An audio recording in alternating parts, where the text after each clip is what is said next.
സൂര്യൻ ഉദിക്കുന്നതിന് മുൻപ് തിയേറ്ററിൽ സൂര്യ ഡബിൾ റോളിൽ ഉദിക്കുന്നത് കാണാൻ അതിരാവിലെ 4 മണിക്ക് ചിന്തോസ്കി എത്തി ഗൈസ്. ദിസ് ഇസ് റാങ് എന്ന് കേട്ടാൽ മലയാളികളുടെ മനസ്സിലേക്ക് ആദ്യം ഓടിയെത്തുന്ന ബാലയുടെ സഹോദരനായ ശിവ സംവിധാനം ചെയ്ത cinema Kanguva.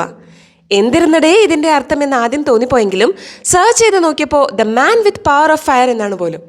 Kozhikode coronation തിയേറ്ററിലായിരുന്നു fan show ഉണ്ടായിരുന്നത്. രാവിലെ 4 മണിക്കുള്ള 4 ഷോയും ഹൗസ്ഫുൾ ആയിരുന്നു.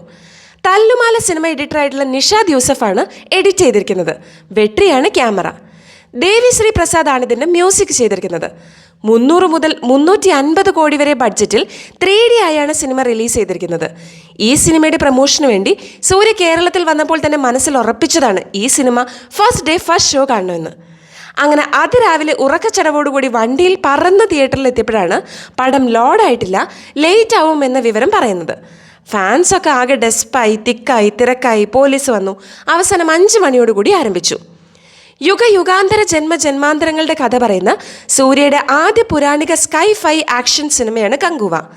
പടം കണ്ടുകൊണ്ടിരിക്കുമ്പോൾ മനസ്സിലേക്ക് പെട്ടെന്ന് അശ്വന്ത് കോക്ക് ഇന്ന് രാത്രി ഏത് കോസ്റ്റ്യൂമിലായിരിക്കും റിവ്യൂ പറയാൻ പോകുന്നതെന്ന് ആലോചിച്ചുകൊണ്ട് മനസ്സൊന്ന് തണുപ്പിച്ചു. മച്ചന്മാരെ, പടം ഒരു ബ്രഹ്മാണ്ഡ സിനിമയാണ്. സോങ്സ് ഉണ്ട്, അതിൽ തന്നെ ഫാസ്റ്റ് നമ്പർ ഉണ്ട്, ഐറ്റം നമ്പർ ഉണ്ട്, പിന്നെ ഹാർട്ട് ടച്ചിങ് സോങ് ഉണ്ട്, ഹാർട്ട് ബ്രേക്കിംഗ് സോങ് ഉണ്ട്.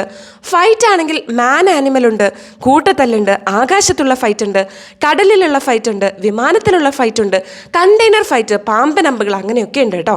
പിന്നെ സ്ത്രീ ശാക്തീകരണം മുൻനിർത്തി പറയാനാണെങ്കിൽ ഒരു സ്ത്രീ ശാക്തീകരണ ഫൈറ്റ് വിത്ത് ഹാപ്പി എൻഡിങ്. പിന്നെ പാസമാണെങ്കിൽ അച്ഛൻ മകൻ പാസം, ശത്രുവിൻ്റെ മകനും നായകനും തമ്മിലുള്ള പാസം, രാജ്യത്തോടുള്ള പാസം, അങ്ങനെ നിരവധി പാസങ്ങളുണ്ട്. ചിന്തോസ്കിയുടെ ഹെഡ് ഓഫീസ് ബേപ്പൂരാണെന്നറിയാലോ. അതുപോലത്തെ ഒരു കടൽ സിനിമയിലും ഉണ്ട്. സംഭവം ഒരു ഇമാജിനറി വേൾഡാണ്.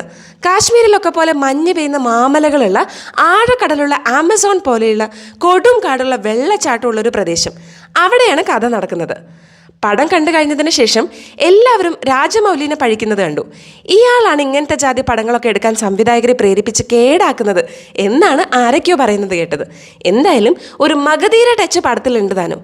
പടങ്ങൾ പാൻ ഇന്ത്യൻ ആക്കുന്നതിൻ്റെ ഭാഗമായിട്ട് എല്ലാ ഭാഷയിൽ നിന്നും നടന്മാരെ സിനിമയിൽ ഉൾപ്പെടുത്തുന്ന ഒരു സീൻ ഈയിടെ കാണാറുണ്ടായിരുന്നു.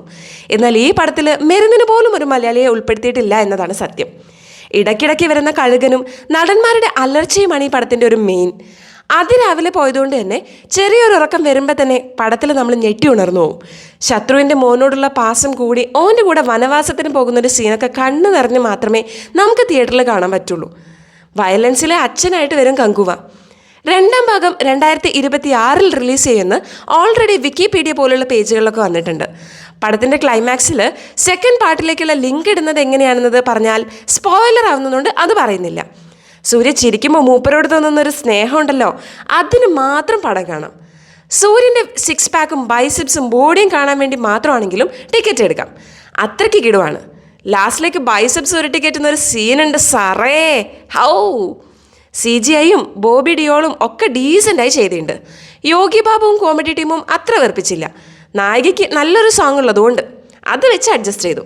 ഓൾ ടുഗെദർ ചിന്തോസ്കിയുടെ FDFS സിനിമകളിൽ ഏറ്റവും കിക്ക് കിട്ടിയൊരു പടമാണ് കേട്ടോ കങ്കുവ. അപ്പോൾ ശരി, അടുത്ത വീഡിയോയിൽ കാണാം.